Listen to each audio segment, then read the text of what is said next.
Men, you want to identify your biggest relationship challenges with women? Well, here's one easy step. Take a look at your relationship to your mother. What is your relationship with your mother like?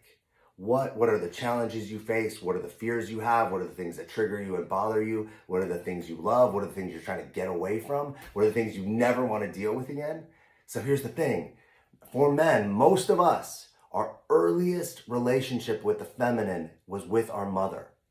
And we formed unconsciously almost all of our feminine attributes, beliefs, structures around that relationship. So for some of us, it didn't go so well, and we are creating things that have us running away. For some of us, it went really well. Maybe we're running away, maybe we're running towards it. But ultimately, we're in response to it. So if you want to transform your relationship to women, you need to start by looking at your earliest relationship to women, which is your relationship to your mother. And you might need to transform that. You might need to heal that. You might need to look at what that has created for you that's messing up the relationships you have, or what that created for you that's having you look for relationships that are anything but that, which might also not be serving you.